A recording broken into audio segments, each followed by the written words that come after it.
Hello everyone, আমি আপনাদের কৃষ্ণা আর আপনারা দেখছেন কৃষ্ণা দৈনন্দিন অ্যান্ড বিয়ন্ড। সবাইকে জানাই শুভ সকাল। আজকে সকালবেলায় ব্যালকনিতে এসেছি আর এই দেখুন এই গাছগুলোতে আবার নতুন করে কুড়ি এসেছে। এই সাইডটাতেও অনেকটাই গাছটা দেখছি ঝুলে গিয়েছে। আমি এগুলো আর কাট করছি না, আমার ইচ্ছে আছে একটু বড় হলে এই রডটার উপর দিয়ে এটাকে তুলে ঝুলিয়ে দেব, তাহলে দেখতে আরও ভালো লাগবে। শুরুতেই বলি, আজ আমার ব্লগে যারা এসেছেন নতুন তারা একটা সাবস্ক্রাইব করে দেবেন, যদি ভালো লেগে থাকে বন্ধুদের একটু শেয়ার করে দেবেন, আর পুরো ব্লগটা দেখার পর যদি ভালো মনে হয় তাহলে একটা লাইক করে দেবেন। আর যারা ধৈর্য ধরে আমার এই ব্লগটা দেখবেন তাদেরকে অসংখ্য ধন্যবাদ। এই দেখুন, এই যে জবা গাছটা দেখছেন, এটা আমার ইউটিলিটিতে ওয়াশিং মেশিনের ওপরে থাকে। এই কদিন দেখছি গাছে এতই কালো পোকাগুলো হয়েছে যে ওটাকে আবার নিচে নামিয়ে এনে ওই 2-4 দিন অন্তর অন্তর স্প্রে করতে হচ্ছে, তাতেও যাচ্ছে না, এত পোকা হয়েছে। আর এই ডগার পাতাগুলো আর কুড়ির মধ্যে কালো হয়ে বসে আছে। এই দেখুন এইখানটাতে এই 3টে কুড়ি মনে হচ্ছে একই দিনে ফুটবে, সেদিন দেখতে আরও সুন্দর লাগবে। যাই হোক, আপনাদের আরেকটা জিনিস দেখাই। এই দেখুন, ব্যাঙ্গালোরে বসন্ত এসে গিয়েছে। আগের ভিডিওগুলোতেও আপনারা দেখে থাকবেন এই গাছগুলির ছবি। পুরো ব্যাঙ্গালোর ছড়িয়েই যেখানে সেখানে রাস্তার ধারেই এই গাছগুলোতে এই বসন্তকালে প্রচুর ফুল ফোটে আর দেখতেও খুব সুন্দর লাগে।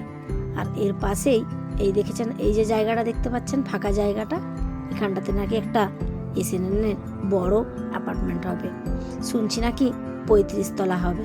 আমরা যখন প্রথম ফ্ল্যাটে এলাম এই সাইডটা পুরো ঘন জঙ্গল ছিল, আর দেখতে দেখতে এই কদিনেই এই জঙ্গল ফাঁকা করে করে একটার পর একটা বিল্ডিং উঠে যাচ্ছে।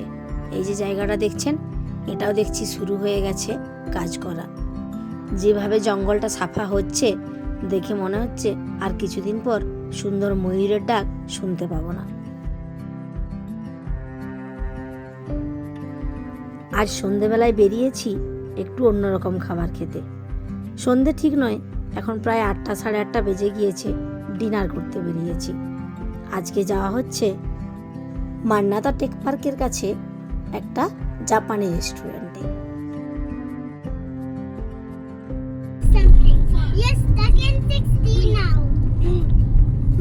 এই বাঁ দিকের এটা তোমার এই কার পার্কিং?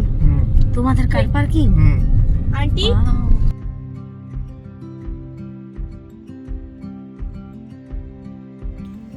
সামনে যে বাঁদিকের এই বিল্ডিংটা দেখছেন, এটা সুব্রতর অফিসের কার পার্কিং। আর ওই দূরে দেখা যাচ্ছে একটা হলুদ আর সাদা রঙের লোগো, ওটাই ওদের অফিসের টাওয়ারটা। জাপানের অন্যান্য সব খাবারের মধ্যে অন্যতম হলো সুশি। এর আগে অনেক বার্থডে পার্টিতে গিয়ে সুশি কয়েকবার খাওয়া হয়েছে, বাট অরিজিনাল যে স্বাদটা সেটা তারা বানাতে পারেনি, সেই টেস্টটা হয়নি। তো তাই অনুষ্কার খুব শখ যে কোনো একদিন কোনো এক ভালো রেস্টুরেন্টে গিয়ে সুশি খাবে। তাই আজ আমরা ডিনার করতে আসছি এই মান্নাতার ভেতরেই একটা জাপানি রেস্টুরেন্টে। আর এই দেখুন, এই যে বিল্ডিং আর এত লাইট দেখে ফিল হচ্ছে যে না যে আমি ব্যাঙ্গালোরে আছি। দেখে মনে হচ্ছে যে না এটা বিদেশের কোনো রাস্তা আর বিদেশি ঘর। এই মান্নাতার এই যে এরিয়া, এর রাস্তাঘাট খুব পরিষ্কার থাকে।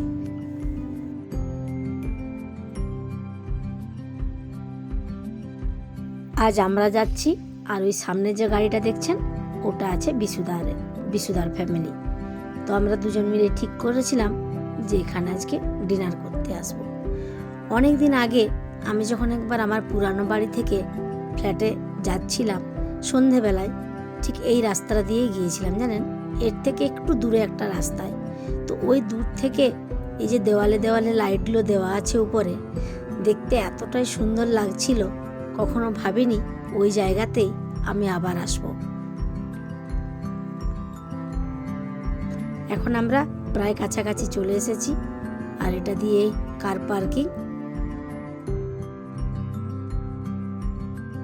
এই যে কার পার্কিং এর 2 সাইডটাতেই কি সুন্দর গাছ লাগানো আছে দেখুন উপরটাতে।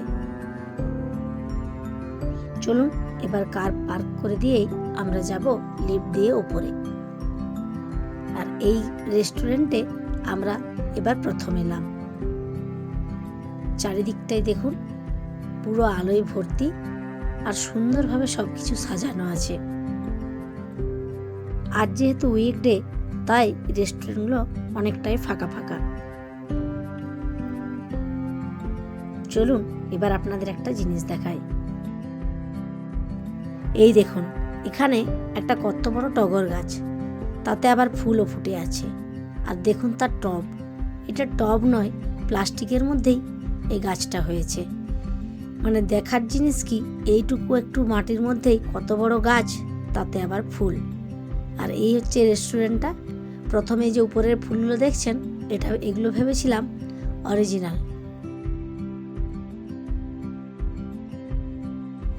এখানে অনুষ্কা বসে পড়েছে সুশি খাওয়ার জন্য, আর ওর পাশে আছে বিশুদার মেয়ে অদ্রিজা।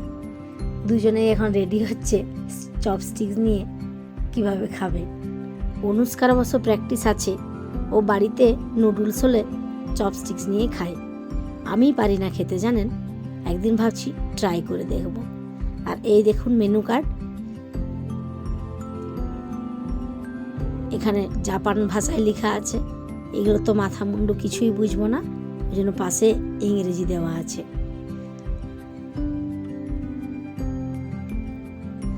ওখানে অর্ডার দেওয়ার পর আমি এবার দেখছি ককটেল মেনুতে কি আছে। তো এখানেই দেখুন গ্রিন টুকটুক। আজ আমি প্রথম ককটেল খাবো, জানি না খেতে কেমন হবে। যখন এসেছি ভাবছি দু রকমের অর্ডার দিয়ে দেখি। আর এই দেখুন এখানে সুশি চলে এসেছে। অনুষ্কার খাওয়াটা একবার দেখুন।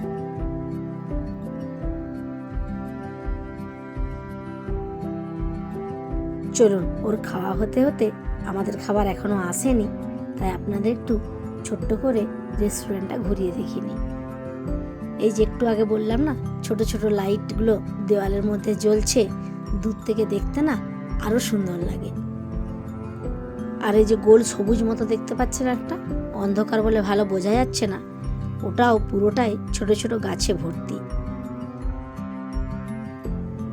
এই দেখুন এখানে ছোট ছোট টেবিলেও সুন্দর আলো দেওয়া আছে।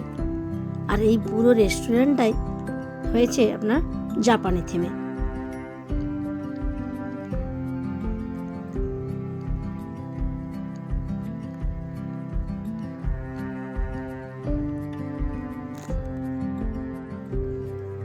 এখানে প্রত্যেকটা টেবিলেই সুন্দর করে প্লেটগুলো সাজানো আছে।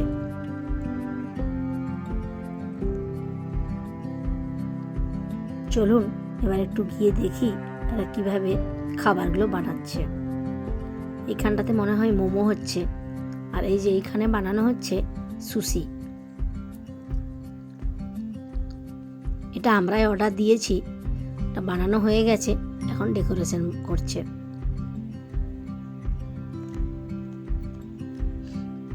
তবে অনুষ্কা খেয়েছে, ও তো ফিডব্যাক দিল যে ওর ঠিকঠাকই লাগছে। এর আগে যতবার খেয়েছে সেই রকম স্বাদ নয়, এর স্বাদটা ওখানের থেকে একটু বেটার।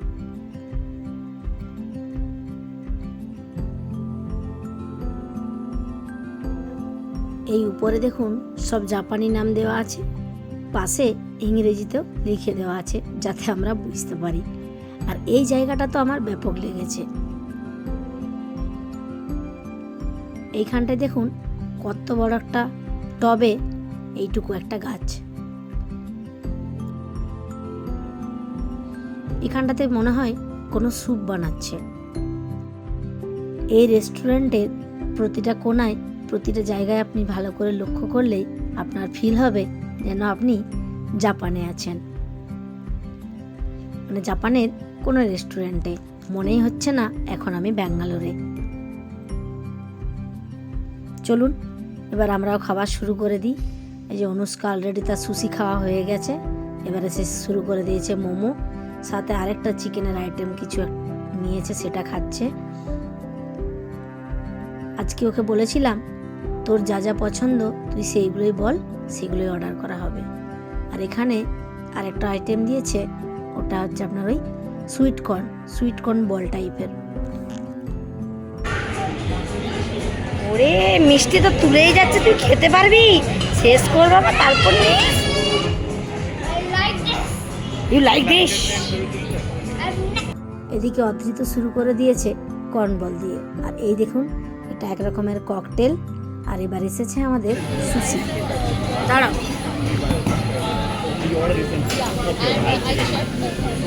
কি অদ্রিত কি খাচ্ছ? অদ্রিত কি খাচ্ছ?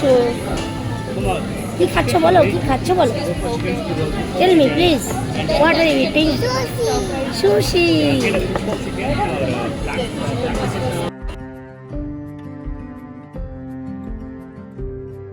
এটাও এক রকমের চিকেন আইটেম। তো এটা আমি গিয়েছিলাম আজ 2 দিন আগে, তাই এই মুহূর্তে আমার মনে পড়ছে না, কেননা সব অদ্ভুত অদ্ভুত জাপানি নামে ছিল তো, তাই মনে করতে পারছি না। আর এই দেখুন, আমার ককটেল এসে গেছে। আর ফার্স্ট টাইম আজ আমি খাবো ককটেল। আর এই একটা চিকেনের আইটেম ছিল। আর বাচ্চাদের জন্য মকটেল অর্ডার করেছিলাম। এটা অদ্রিতের মকটেল। আর তার সাথে আরও এসেছে মোমো।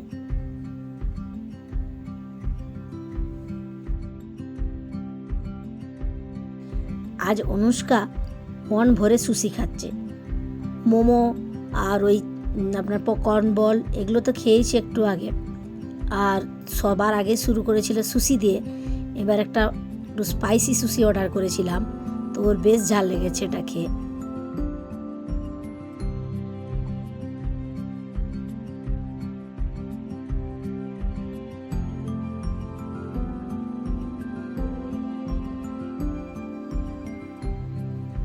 আমাদের খাওয়া প্রায় শেষের দিকে। এখন ওই কটা সুশি পড়ে আছে, তার সাথে আমরা যে ডেজার্ট অর্ডার করেছিলাম সেটাও এসে গেছে। আজ প্রথম আমি ককটেল খেলাম। ককটেল খাওয়ার সময় বুঝতে পারিনি, কিন্তু কিছুক্ষণ পর না মাথাটা একটু ঝিমঝিম করছিল, ঠিকঠাকভাবে হাঁটতেও পারছিলাম না। তো ওই জন্য আবার ওখানে বলাতে ওরা একটু সোডা জল ব্যবস্থা করেছিল। সেটা খাওয়ার পর একটু ঠিক লাগতেই আমরা এখন বাড়ি যাচ্ছি। আর দেখলেন ঘড়ির কাঁটায় প্রায় রাত্রি 1টা বাজতে যাচ্ছে। সব মিলিয়ে আজকে সন্ধেটা সবাই খুব এনজয় করলাম। আর এর সাথে সাথেই আজকে আমি আমার ব্লগটা এখানেই শেষ করলাম। আবারও আসবো একটা নতুন ব্লগ নিয়ে, নতুন কিছু নিয়ে। ততক্ষণে সবাই ভালো থাকবেন, সুস্থ থাকবেন। আজ তাহলে আসি, দেখা হচ্ছে পরের ব্লগে।